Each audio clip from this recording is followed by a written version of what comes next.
اچھا، اسی سلسلے میں اس کو جو سمجھنے کے لیے جو ایک بنیادی بات ہے نا، اس کا جو پس منظر ہے جو مغرب سے ہمارے ہاں آپ سمجھیں امپورٹ ہو رہا ہے یہاں پر، وہ ہے سیکس اور جینڈر کا فرق،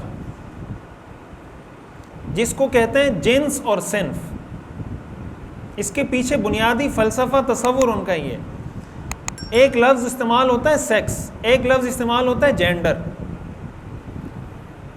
سیکس کا تعلق ہے انسان کی اصل بائیولوجیکل شناخت سے۔ مثال کے طور پر ایک آدمی فزیکلی جسمانی اعتبار سے مرد ہے تو یہ لوگ کہتے ہیں اس کی سیکس میل ہے، لیکن یہی آدمی اگر اس کے احساسات عورتوں والے ہیں،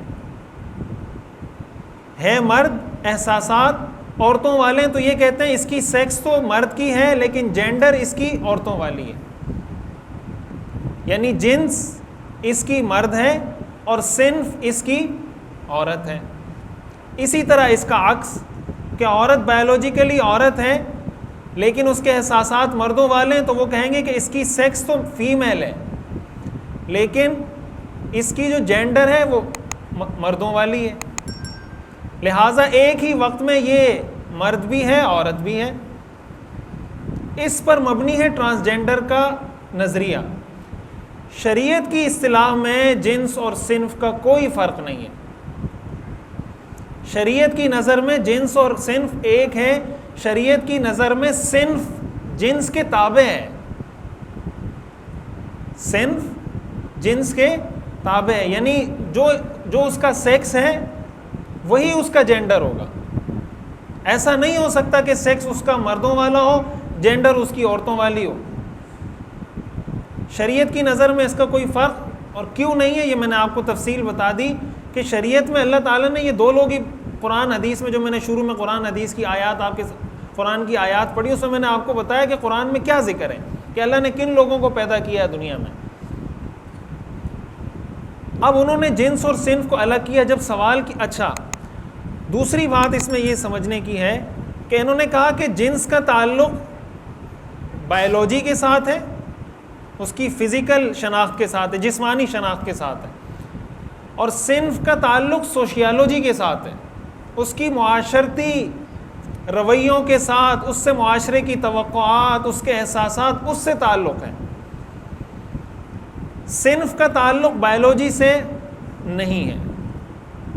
تیسری بات جو اس پورے اس کا آپ سمجھیں کہ بنیاد ہے، پہلی بات کیا ہے کہ جنس اور صنف الگ ہے۔ دوسری بات کہ جنس کا تعلق بائیولوجی کے ساتھ ہے اور صنف کا تعلق سوشیالوجی کے ساتھ ہے۔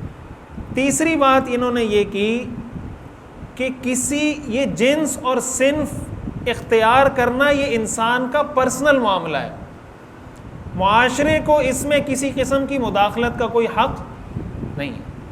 یعنی کوئی آدمی کہتا ہے کہ میری جنس یہ ہے اور میری صنف یہ ہے تو آپ کو تسلیم کرنا پڑے گا۔ کوئی عورت کہتی ہے میری جنس عورتوں والی ہے، میری صنف مردوں والی ہے، آپ کو تسلیم کرنا پڑے گا۔ یہ اس کا پرسنل مسئلہ ہے، معاشرے سے اس کا کوئی تعلق نہیں ہے۔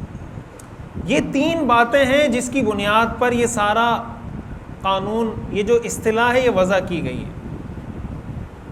اب یہاں پر ظاہر ہے کہ جب آپ نے اس کی جنس اور صنف الگ کر دی، اچھا اس قانون میں اب سوال یہ پیدا ہوتا ہے کہ شرعی قباحتیں کیا ہیں۔